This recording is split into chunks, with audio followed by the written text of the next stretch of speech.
Madame le maire, chers collègues, nous ne pouvons qu'être fiers de nos sportifs à Lille, de nos athlètes, de nos champions. À la question « Est-ce que nos associations et nos clubs porteurs du haut niveau sont suffisamment accompagnés ?» je répondrai non.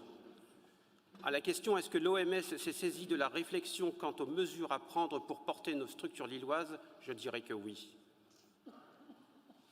Cependant, l'histoire parle d'elle-même. Après quelques petites recherches et afin de corroborer les remontées qui ont pu être faites par ces porteurs de l'excellence lors des commissions OMS, j'ai pu vérifier aux archives de la ville de Lille que, à défaut de pouvoir aller rechercher ces informations sur les portails,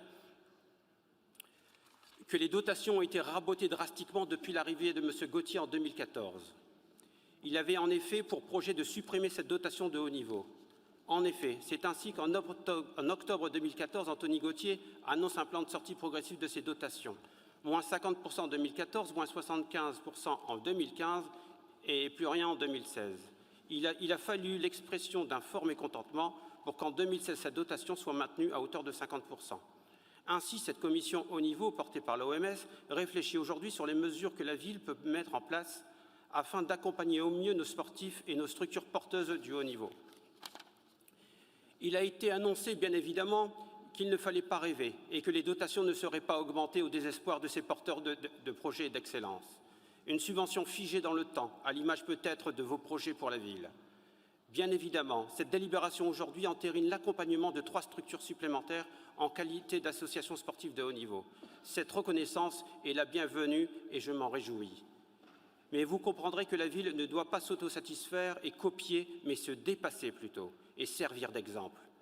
Accompagner ces structures sur le plan de la communication est un moindre mal. Alors y réfléchir ne serait-ce pas ici une perte de temps? À défaut de pouvoir avoir plus, faudrait-il s'en contenter?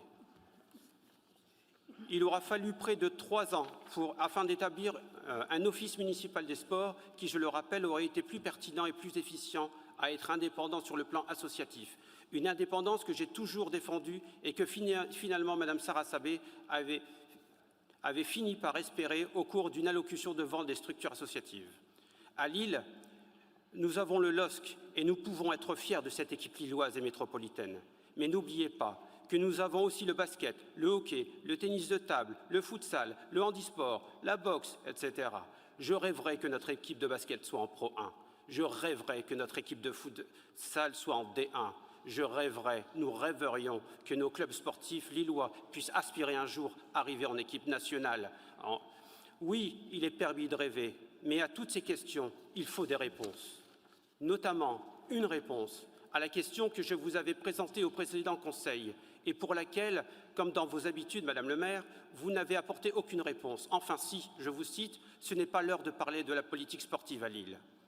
Cette question est simple. Est-ce que nos infrastructures sont en capacité d'accueillir le haut niveau? Un des membres de cet office municipal des sports a souhaité porter une réflexion sur les infrastructures lilloises.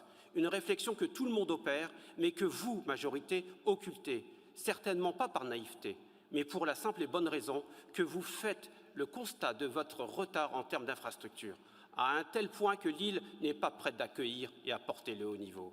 Alors, Madame le maire, Madame l'adjointe Joanne Gomis, nous vous demandons de voir encore plus loin et de sortir de cette politique de l'immédiateté, du saupoudrage, afin que nos structures sportives lilloises ne se cantonnent pas, à des structures de quartier que vous aimez tant bien leur rappeler. Notamment en lien avec la métropole, avec l'Agence nationale du sport et en amont des JO 2024, un véritable défi dont la ville de Lille doit s'emparer. Portons l'excellence, portons la performance. Allez, faisons le pari que le sport est presque tout aussi important que la culture. Faisons ce pari que le sport va faire tout autant rayonner notre ville que la culture. Merci.